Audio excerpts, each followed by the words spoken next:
Est-ce que vous voyez l'écran? Oui, monsieur. Très Monsieur, oui. bien, très bien. Je vous ai préparé le petit exercice sur la partie théorique. On va le faire ensemble. On va pas, comme on va pas s'attarder beaucoup sur ça. Le plus important, c'est la partie, صراحة, la partie théorique, mais également la partie pratique, où on va entamer également la partie de la comptabilisation des charges du personnel et charges sociales. Donc, la première question, qu'appelle-t-on la cessation définitive du contrat de travail à l'initiative du salarié? Donc, vous savez que le contrat peut cesser à l'initiative du salarié ou bien de l'employeur. D'accord? S'il s'agit d'une cessation définitive à l'initiative du salarié, comment on appelle ça? CDD. Non, CDD, c'est un type de contrat. Le CDD, le contrat à durée déterminée, c'est un type de contrat. On ne parle pas ici du type. On parle d'une cessation définitive. يعني نهاية ديال عقد الشغل. كتكون à l'initiative du salarié ou bien à l'initiative, ça veut dire à l'initiative du salarié, ça veut dire que le salarié, c'est lui qui a décidé de mettre fin à ce contrat. عندها un nom. La démission. C'est ça, donc c'est la démission. C'est la démission. Il y a al-istiqala. Donc, c'est le fait de démissionner d'une entreprise, d'accord? Donc, et le cas contraire, s'il s'agit d'une l'initiative de l'employé, bien comment on appelle ça? Licenciement. Et, donc, l'autre cas, c'est le licenciement. Licenciement, d'accord? Très bien.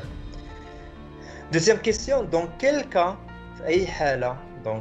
le contrat de travail est suspendu provisoirement? D'abord, on parle de la suspension provisoire, ce n'est pas la cessation définitive. يعني غير توقيف مؤقت, une suspension provisoire. Dans quel cas? Nous avons déjà vu beaucoup de cas.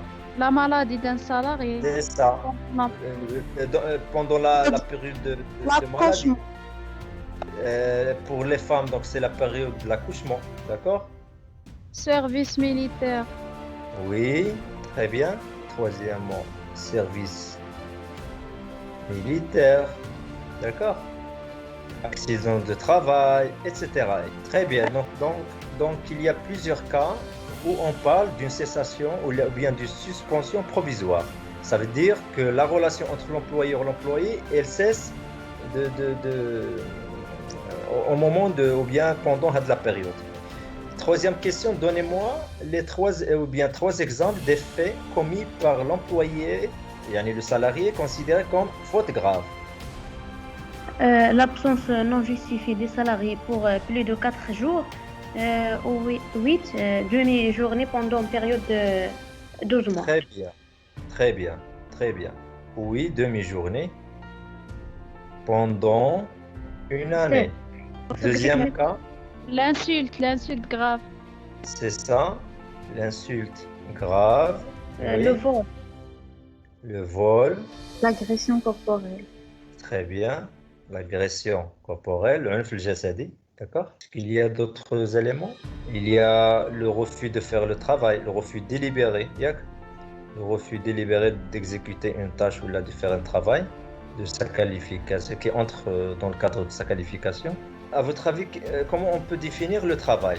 Oui, vous pouvez me donner une définition du travail? Le travail est l'activité rémunérée qui permet la production des biens et des services. Effectivement, tu as raison. Le travail, il peut être intellectuel ou bien manuel, n'est-ce pas?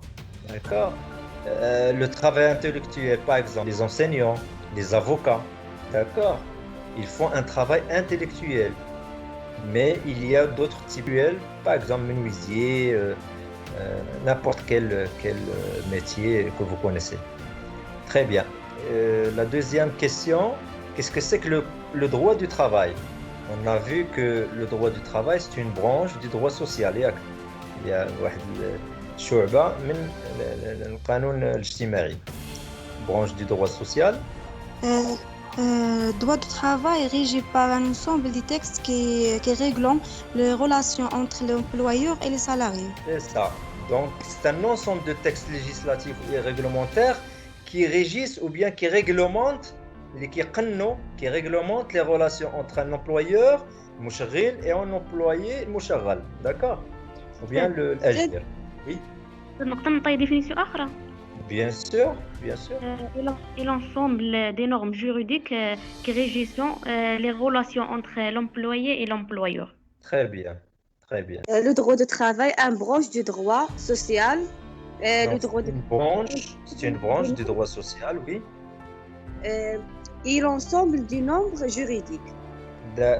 C'est ça. Donc, un ensemble, يعني مجموعة من النصوص القانونية ou bien des normes juridiques et des textes qui régissent les relations entre un employeur et un employé. D'accord? Très bien. Maintenant, on va définir qu'est-ce que c'est qu'un contrat de travail. اللي هو عقد الشغل. Qu'est-ce que c'est qu'un contrat de travail? Monsieur, un contrat de travail est une convention par laquelle une personne appelée employé ou salarié s'engage moyennement une rémunération en argent appelée salaire et exercer une certaine activité et sous à la subordination. Subordination. Très bien, très bien, très bien. Donc, أولاً, le contrat du travail est une convention ou عقد بين شخصين.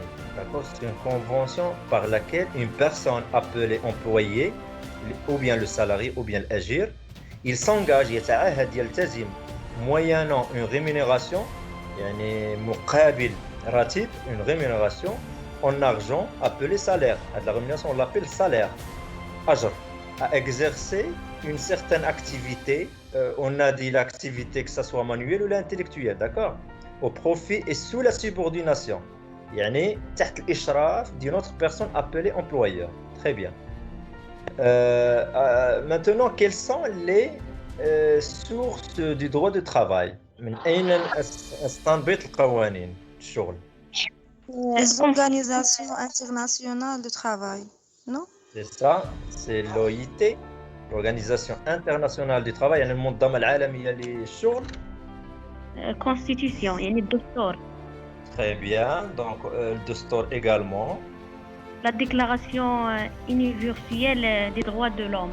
Donc c'est la déclaration universelle des droits de l'homme اللي هي باللغة العربية اللي هي الإعلان عن حقوق الإنسان. الإعلان العالمي الإعلان العالمي لحقوق الإنسان. D'accord. Quoi d'autre? Les textes. Oui, les textes réglementaires, effectivement. Les lois et règlements. لا هي كاينة أستاذ. شنو هي؟ لا نابيك. لا maintenant parce que l'ANAPEC ما كديرش التشريعات, elle met pas des lois et des règlements, d'accord. L'ANAPEC c'est un organisme qui est intermédiaire, c'est un وسيط entre l'employeur, les employeurs et les employés, d'accord. Donc l'ANAPEC c'est un organisme qui gère la relation, d'accord. Donc maintenant on est en train de parler des sources, يعني هذا مصادر التشريع. بالنسبة للOIT, ça y est effectivement, parce que qu'est-ce que c'est que l'OIT? C'est l'Organisation internationale du travail, là où il y a les pays, كاع الدول ديال العالم تقريبا, qui font des réunions pour émettre, pour faire sortir des lois ou bien des normes qui concernent le travail. Donc on a l'OIT, la Constitution du Store, la Déclaration universelle. Donc surtout la dernière ou bien l'autre source, il y a la jurisprudence, n'est-ce pas? اللي هو الاجتهاد القضائي. Donc فرقوا بين les sources, مصادر التشريع, والمؤسسات, d'accord. Alors la troisième question, dans quel cas l'employeur peut conclure un contrat à durée déterminée? Croissant temporel. Là, le premier cas, c'est l'accroissement temporel de l'activité. تزايد مؤقت في الرواج, d'accord. Deuxième cas. Activité saisonnière. Oui. Donc nous avons l'activité saisonnière, اللي هي موسمية, يعني نشاط موسمي, d'accord. Et le troisième cas. Remplacement d'un salarié. Très bien. Donc le troisième cas, c'est lorsqu'on remplace un salarié qui est en période de maladie, ou bien une femme c'est ça, qui est en période d'accouchement, etc. Donc avec les trois cas, on peut conclure ce qu'on appelle le CDD, d'accord? Le contrat à durée déterminée, qui est de 6 mois, renouvelable une seule fois. D'accord? Est-ce que vous êtes d'accord? Très bien.